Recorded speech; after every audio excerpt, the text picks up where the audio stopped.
CM Revanth రెడ్డికి బీసీల పట్ల చిత్తశుద్ధి ఉంటే కులగణన వివరాలను సమీక్షకు పెట్టాలని ఎమ్మెల్సీ కవిత డిమాండ్ చేశారు. అందులో నమోదైన ప్రతి ఒక్కరూ వారి వివరాలు తనిఖీ చేసుకునేలా స్క్రూటినీకి అవకాశం ఇవ్వాలని వెల్లడించారు. సమగ్ర కుటుంబ సర్వేకు ఇప్పటి సర్వేకు బీసీల లెక్కల్లో 21 లక్షల తేడా ఉన్నట్లు వివరించారు. కేవలం ఓసీల జనాభా మాత్రమే పెరిగి మిగతా వర్గాల జనాభా ఎలా తగ్గుతుందని ప్రశ్నించారు.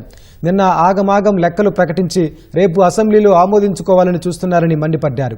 ప్రభుత్వం అసెంబ్లీలో లఘు చర్చ కాకుండా బిల్లు పెట్టాలని కవిత డిమాండ్ చేశారు.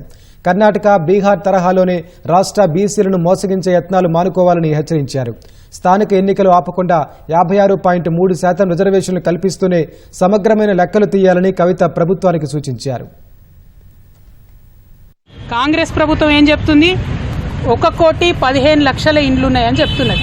1,15,00,000 జనాభా ఎంత అని చెప్తుంది? 3,70,00,000 అని చెప్తుంది. మనకు 11 నుంచి 14 వరకు చేసినటువంటి లెక్కలలోనే సంవత్సరానికి 6 లక్షల కుటుంబాలు పెరుగుకుంటూ పోయినాయి. ఆ లెక్కన చూసుకుంటే ఈ 10 ఏళ్లలో ఎన్ని ఇండ్లు పెరగాలి? కనీసం 60 లక్షల కుటుంబాలు పెరగాలి.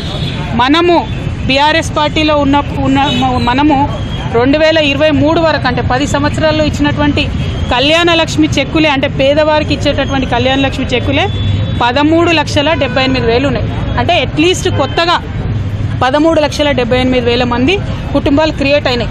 కానీ ఈ ప్రభుత్వం చెప్పే లెక్కలు ఎట్లున్నది? 12 లక్షలు కూడా పెరిగినాయని చెప్తలేదు.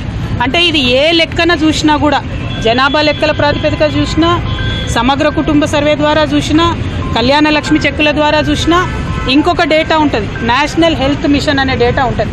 వాళ్ళు 2 ఏళ్లకు ఒకసారి జనరల్గా దేశమంతా లెక్కలు తీస్తుంటారు, శాంపుల్ చేస్తారు. మొత్తం జనాభా లెక్కలు చేయరు, శాంపుల్ చేస్తారు. అది అథెంటిక్గా కేంద్ర ప్రభుత్వం డేటా. అందులో కూడా వాళ్ళు ఏం చెప్తారంటే 50 నుండి 52% బీసీలు ఉన్నారు తెలంగాణలో అని వాళ్ళు చెప్తుంటారు ప్రతి 2 ఏళ్ల కోసం. కానీ ఇవాళ ఈ ప్రభుత్వం ఏం చెప్తుంది?